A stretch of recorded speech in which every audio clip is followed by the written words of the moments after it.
Hello everyone, good evening, Saiwa and Namaste. Welcome back to my channel. फेरि पनि स्वागत छ अहिले मेरो अर्को नयाँ भिडियो एन्ड ब्लगमा।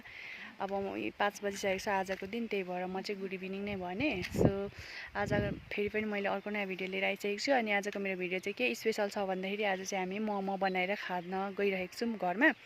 सधैँ पनि नबनाएको त होइन, बनाएर खान्थ्यौँ नै सधैँ पनि, तर आज चाहिँ स्पेशलै हुनेछ किनभने मेरो बुढा पनि हुनुहुन्छ हो। अनि बुढा र मैले चाहिँ मिलेर बनाउँदैछु मोमो। अनि मेरो बुढा चाहिँ अब के भन्नु एक्सपर्ट नै हुनुहुन्छ नि त। अब उता पनि जग्गातिर मोमो बनाउँदै नै गर्नुभएको हो पल्टनतिर, अनि त्यही भएर साह्रै राम्रो बनाउँछु भन्दै हुनुहुन्छ। अनि ल नि त भनेर एक्सपर्ट बुढाहरू हुँदा होइन के र।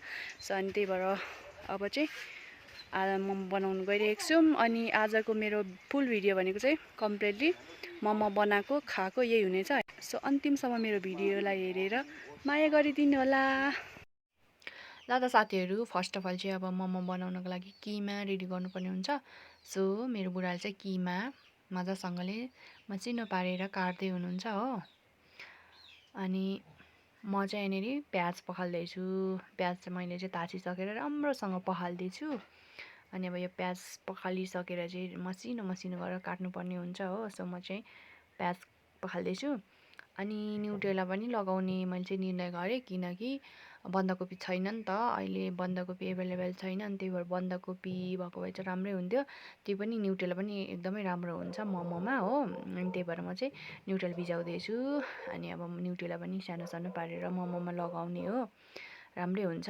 अनि अब यो चाहिँ प्याज काट्नु पर्यो। म भनेको फेरि नानीले अलिक मलाई गर्नु दिएन नि त। अनि त्यही भएर प्याज चाहिँ बुढाले नै काट्दै हुनुहुन्छ। अनि सानो चक्कु चाहिँ छैन, अनि त्यही भएर ठुलै खुकुरीले काट्दै हुनुहुन्छ बुढाले चाहिँ होइन। ठुलै खुकुरीले एकदमै मसिनो काट्दै हुनुहुन्छ। जे होस् अब उहाँलाई कम्फर्ट भएपछि ठिकै छ नि त होइन, यसैले भए पनि भनेर। सो अब चाहिँ हाम्रो सबै कुरा रेडी भइसक्यो।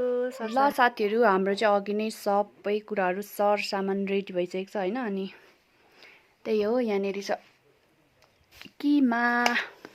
आज चाहिँ हामी पोर्कको मोमो बनाउनु गइरहेको छौँ सुँगुरको मासुमा हो। अनि यो हाम्रो किमा अघि नै बुढाले यसलाई मसिनो अचानोमा पिस पार्नुभएको किमा भयो। अनि त्यही भएर यो किमा भयो। अनि बन्दाकोपी चाहिँ यता अहिले छैन नि त, एभाइलेबल छैन बन्दाकोपी। त्यही भएर बन्दाकोपीको साटो चाहिँ मैले यो न्युटेला लगाउने निर्णय गरेँ। बन्दाकोपीको साटो म यो न्युटेला लगाउँदैछु। न्युटेला पनि अघि म मजासँगले भिजाएर यसलाई मसिनो पारेर चुटाएर चाहिँ मजाले धुएको छु। यो चाहिँ मेरो। अनि यो चाहिँ भयो धनियाँ, किनकि धनियाँ चाहिँ मोमोमा लगाएको एकदमै मिठो हुन्छ क्या, टेस्टी हुन्छ हो। अनि त्यही भएर यो धनियाँ पनि मैले यहाँ लगाउने भएँ। अनि यो भयो मेरो प्याज।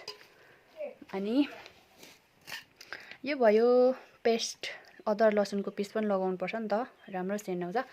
यहाँनिर चाहिँ अघि नै डो बनाइसक्नु भएको छ क्या बुढाले, प्लास्टिकमा नि गुम्साएर राखेको थियौँ। यो मेरो डो रेडी भइसकेको छ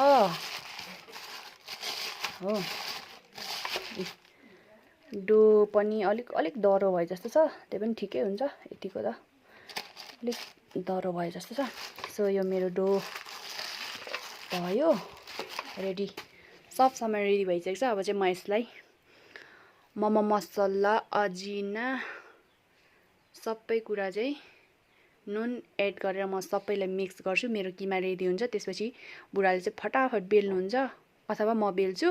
अनि बुढा र म चाहिँ फटाफट मोमो बनाउने काम गर्छौँ। तल मेरो किचनमा चाहिँ पानी पनि मैले बसाइसकेको छु। सो फटाफटमा चाहिँ यिनीहरू मिक्स, म चाहिँ यही बोलमा मिक्स गर्छु होइन। अनि फर्स्ट अफ अल चाहिँ म यहाँनिर मासुको किमालाई लगाउँछु। यो मासु चाहिँ हिजो फिटिङबाट ल्याउनु भएको नि त बजारबाट। अनि त्यही भएर यसलाई चाहिँ अलि हामीले बोइल गरेको छौँ, सानो पिस बनाउनुपर्छ, ठिक्क छ।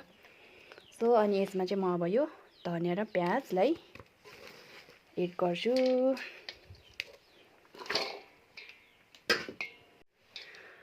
अनि अब म यो न्युटेलालाई पनि यहाँनिर एड गर्छु हो। अनि सबै कुरा यहाँ मिक्स हुन्छ।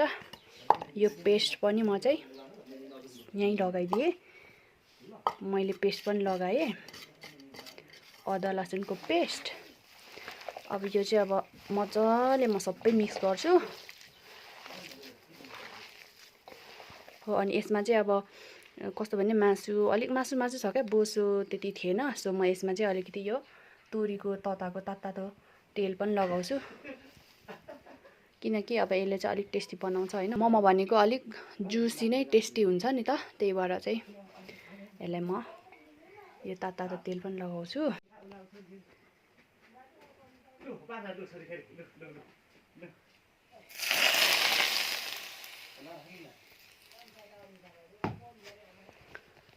ल मैले यहाँ सबै कुरा लगभग एड गरिसकेँ। अब यसमा म यो सेन्चुरीको मोमो मसला लगाउँछु। अनि त्यसपछि यसमा म मिट मसला पनि लगाउँछु, किनभने यसले अझ टेस्टी बनाउँछ नि त, त्यही भएर म चाहिँ मिट मसला पनि लगाउँछु। अनि यहाँ यसमा चाहिँ म यो मोमो मसला एड गर्दैछु। लगभग यो पुरै लगाइदिन्छु म एक बट्टा, किनभने अब मोमो मसला कम्ती भयो भने मिठो हुँदैन नि त। अनि यसमा म फेरि मिट मसला पनि लगाउँछु। मिट मसला चाहिँ आधी मात्रै लगाउँछु, किनभने अब ज्यादै हुन्छ जस्तो छ। सो अब चाहिँ यसमा म नुन लगाउँछु।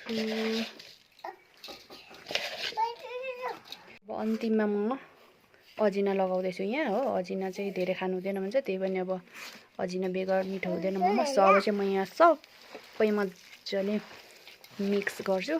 त्यसपछि चाहिँ मेरो किमा रेडी भइसकेपछि डेङ्काडेङ बेल्ने अनि ट्याप गर्ने।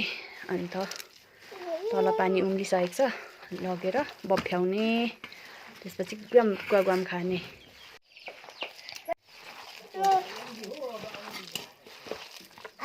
ल यस्तो दामी मिक्स भयो कि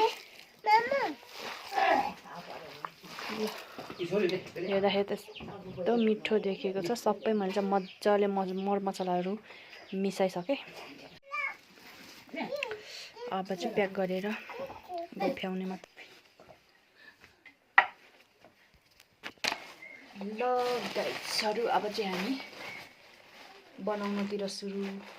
मोमो बुढाले चाहिँ बेल्दै हुनुहुन्छ, एक्सपर्ट मान्छे। म चाहिँ यहाँ प्याक गर्दैछु।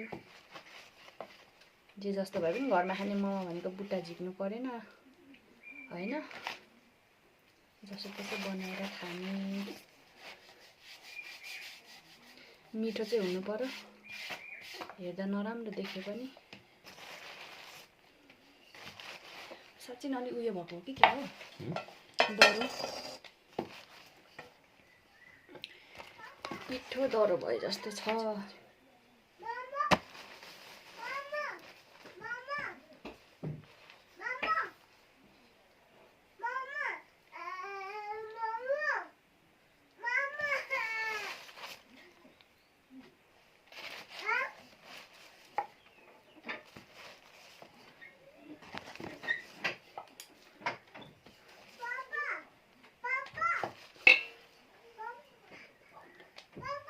Oh, Danny, you bye, hara.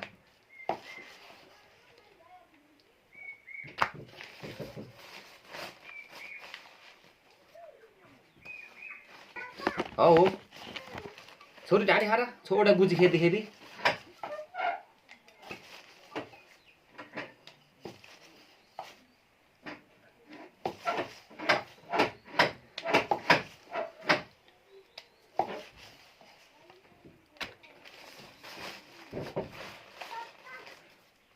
छोरी गुजी खेती ल। औ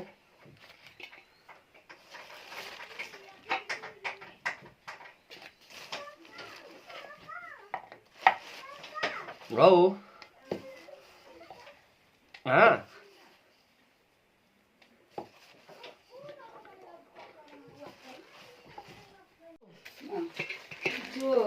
हाम्रो चाहिँ यहाँ बनाउने कार्यक्रम जारी नै छ। बुढाले चाहिँ प्याक गर्दै हुनुहुन्छ। म चाहिँ यहाँ बेल्दैछु रोटी।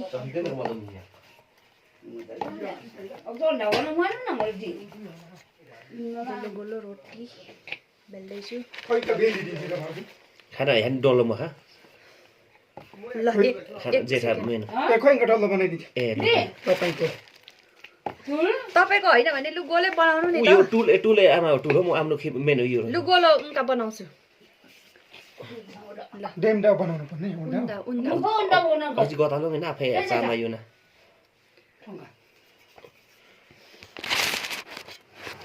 अब यो आज म अर्कोसँग यांका पंखाउनु का आमा अब छिटो छिटो सकिने पर्यो बुढा चाहिँ अँधेरोमा आठमा बुसी ठाक्न खाना ढारे कि 3 जना भयो अब चाहिँ छिटै सकिने भयो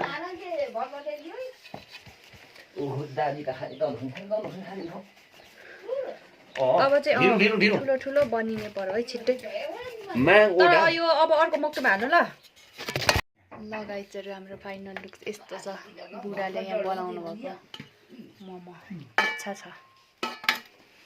यता हुनुहुन्छ बनाउने मान्छे यता हुनुहुन्छ गोलो ठिकै हुन्छ यता यता त मोमो अस्ति बनाएर खाएको हामी ल हाम्रो चाहिँ यहाँ पहिलो लटको मोमो पाक्दैछ 3 मक्टु आगो पनि हुरहुर बल्दैछ हो अब केही छिनमा पाक्छ माथि चाहिँ बनाउँदै हुनुहुन्छ मेरो बुढा र देवाले पनि सघाउँदै हुनुहुन्छ अनि यहाँ चाहिँ पाक्दैछ मोमो म चाहिँ अब अचार बनाउँछु 2 जनाले बनाउँदै हुनुहुन्छ उहाँ अनि यो पाकेपछि फेरि यसलाई उतारेर अर्को पनि पकाउने हो पाक्दैछ यहाँ मोमो धुमधामले बन्दैछ बनाउँदै हुनुहुन्छ उहाँहरूले देवरले बेल्दै हुनुहुन्छ बुढाले बनाउँदै हुनुहुन्छ मोमो यति अच्छा बनेको छ हो तल हाम्रो मोमो पाक्दैछ सो मेरो चाहिँ अचार पनि यहाँ रेडी भइसकेको छ टमाटर अनि मैले चाहिँ त्यही हो खोर्सानी नुन अदुवा लसुन टमाटर मात्रै लगाएँ अनि अचार रेडी भइसकेको छ मोमो पाक्दैछ पाक्न लागिसकेको छ सो अब चाहिँ हामी पाकिसकेपछि अचारसँग चट्टसँग लाएर मोमो खान्छौँ वाउ हाम्रो चाहिँ मोमो पाकिसकेको छ 3 स्टेप्समा यो चाहिँ हाम्रो जाँड भयो कोदोको यहाँनिर मेरो अचार छ टक्क परेको हो अब चाहिँ हामी खान गइरहेको छौँ फाइनली खाने मान्छेहरू चाहिँ यतातिर हुनु अब चाहिँ के कस्तो भयो हाम्रो मोमो यति मेहनतले बनाएको भनेर चाहिँ टेस्ट गरेर म बताउनु गइरहेको छु जस्ट वेट एन्ड वाच तातो मोमो खानुमा चाहिँ मजा आउँछ है तातो मोमो म चाहिँ सर्भ गर्दैछु हजुर यति खानु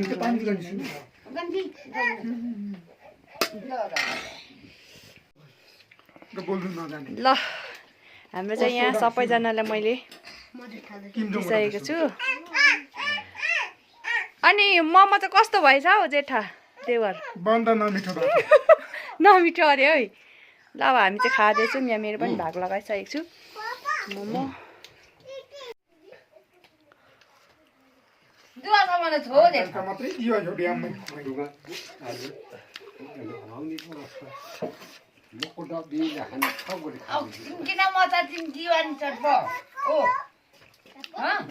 टेस्टी भयो टेस्टी मोमो चाहिँ एकदम मिठो अचार पनि सानो पिरो होइन